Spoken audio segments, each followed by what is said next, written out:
నమస్కారం. Advocate Vijay Gopal, Telangana high court.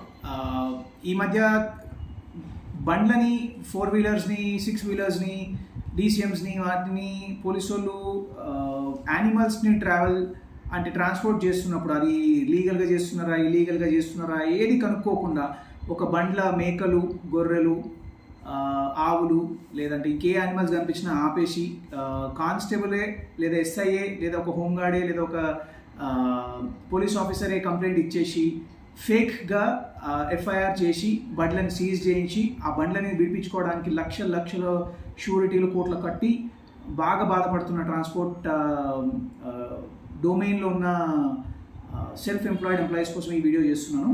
గుర్తుపెట్టుకోండి, మీ బండి ఒకవేళ ఎవరైనా ఆపి అందులో నువ్వు బండ్లలో యానిమల్స్ని తరలిస్తున్నావు, అది ఏ రకమైన యానిమల్ అయినా సరే, మీ దగ్గర ఏదో ఒక కాగితం ఉంటుంది, అది అమ్మడానికి తీసుకెళ్తున్నారా లేదా దాన్ని స్లాటర్ హౌస్లో చంపేసి అమ్మేయడానికి తీసుకెళ్తున్నారా, దేనికో అది కారణం పక్కన పెట్టేస్తే ఎఫ్ఐఆర్ చేసిన తర్వాతనే బండిని సీజ్ చేయాలి. ఆ ఎఫ్ఐఆర్ చేయకముందు ఒక వెటరినరీ ఆఫీసర్ అంటే గవర్నమెంట్ తరపున ఒక యానిమల్స్ డాక్టర్ ఎవరైతే ఉంటారో వాళ్ళు రిపోర్ట్ ఇచ్చిన తర్వాతనే ఆ యానిమల్కి ఏదో హాని జరిగిందని చెప్పిన తర్వాతనే prevention of cruelty to animals ఇది సంబంధించి ఏదో 1960 యాక్ట్ ఉంటుందో అందులో కేసు బుక్ చేసిన తర్వాత కోర్టుకి తీసుకెళ్ళి కోర్టు డిసైడ్ చేయాలి మీ బండిని సీజ్ చేయాలన్నా లేదా, ఎంత షూరిటీ కట్టాలి, ఎంత అమౌంట్ కట్టాలి అనేది.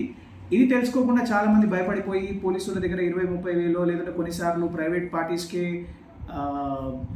భయపడిపోయి ఏదో సెటిల్మెంట్స్ చేసుకుంటున్నారు. గుర్తుపెట్టుకోండి, ముందు స్టేషన్కి వెళ్ళిన తర్వాత గవర్నమెంట్ తరఫు నుంచి ఒక డాక్టర్ వచ్చి, వెటరినరీ డాక్టర్ అంటే పశువుల డాక్టర్ వచ్చి యానిమల్స్ని చెక్ చేసి వాళ్ళకు ఏదైనా హాని జరిగిందా లేదా నిర్ధారించిన తర్వాతే ఎఫ్ఐఆర్ చేయాలి. అంతకంటే ముందు చేసిన ఏ ఎఫ్ఐఆర్ చట్టంలో నిలబడదు.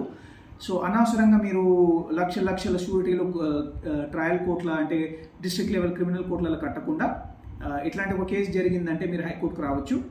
అండ్ దాన్ని హైకోర్టు ఒకసారి కేసు ఫైల్ చేసిన తర్వాత తొందరలోనే కొట్టేస్తుంది. మీరు అనవసరంగా డబ్బులు పోగొట్టుకొని మోసపోవద్దు. Thank you.